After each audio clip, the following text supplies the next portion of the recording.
isikhathi sinani indaba bengiboniswa ey'nkalweni ey'ntabeni. Amen. Kukhulunywa amapayipi, kunamadoda abegijima ngesipidi engakaze ngisibone ehambe kuphuma amapayipi amakhulu amanzi. Amen. Kodwa abehamba lamadoda bekhona-ke imbhobho yamapayipi elengayo ekhombisa ukuthi kuzophuma amanzi. Kukhona indawo eKeyland la ama-truck akamasipala amanzi elayisha khona amanzi. Abanye bayabona la mapayipi alengayo ehlehla itrakhi ime phansi kwawo bese kuvulwa indishana bese la manzi ayahola. Amen. Abegijima amadoda engaze ngisibona kodwa bethi besethatha indawo kusuka la eThekwini bese kuthiwa test. Amen. Kuthi makutestwa kuthi ngendlela eshayisa uva. Amen.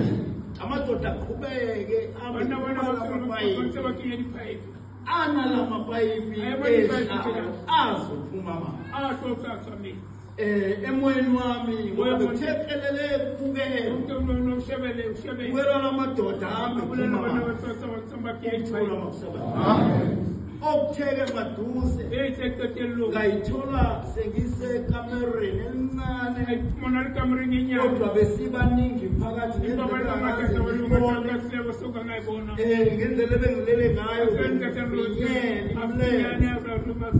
lele kabuhlungu. Wena wabona abantu abamuselwe imizi yikhukhula bathuthelwe holo kodwa lena vele iholo bekwane.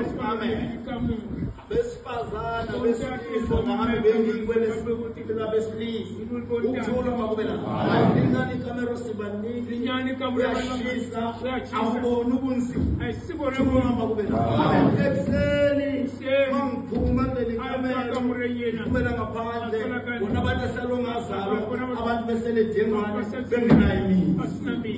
Kodwa okungiphatheka ukuthi-ke manje angisakwazi ukuhamba wonke amabhriji angakamniki. Kodwa manje ngiyakhumbula ngizengazama ukunceda indawana encane ebingakanyoningi ukuthi iveni yami engakwazi ukuthula uze ngahamba. Thula makusebenza. Uma bese ngimejile ngathi hayi ngakwazi ukubeka isondo lana omemezisi ngathi awuboni ukuthi khona abantu abafileyo lapha ngaphansi. Thula makube nani. Uma ngithi ngiyabheka inhlabathi ishoniswe phansi imvula bonke abantu asebashona amathuna avulekile. Thula makusebenza. Manje-ke mangithi ngiyazama ngiyanyathela ngithi lento yenzayo ayilungile. Thula makusebenza.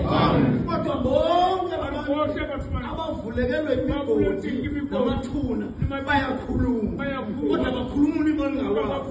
Thula makusebenza. Umuntu engimzwile olimi lakho uma ngamdima. Thula makube lapho abantu esike sasola nabo ngizwile amaphimbo ekhuluma emigodini evulekile. Ukuthula makusebenza. Bazalwane athandazelwe ikhukhula. Amen. Athandazelwe ikhukhula idlulu ku-2024 kuzimvula engakazi kuzoduma izulu okuzoba ngathi kuqebuka inhlabathi. Amen. Amathuna azovuleka. Amen.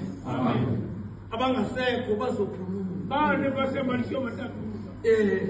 Bangangakhulumi ngemlomo kodwa bazokhuluma emathuneni noma bakhulume esilele. Ngamanye amazwi isexwayiso sika-2024 ukuthi wonke umuntu asondele eduzane nesiqu sesiphambano sikaJesu ukuze aphele. Ningahlefike esiqwini sesiphambano thuna makusebenza ukuthi yazini ukuthi unyaka nonyaka akuzoya emuva kuzoya phambili ngoba uNkulunkulu senenhloso lithi lizwe ebusuku idalwe phansi kwentaba ilwane lezengabone inziza zithukuthele iganulwayo uthukuthele ezulwini iqhawe usathane uNkulunkulu unolaka ulaka lakhe uzolufeza ngqo ngithina bazalwane. Amen. 2024 uNkulunkulu usizeke ningaphezi emasontweni uNkulunkulu asize manje siyeke izinto engenamsebenzi kukhona izinto engenamsebenzi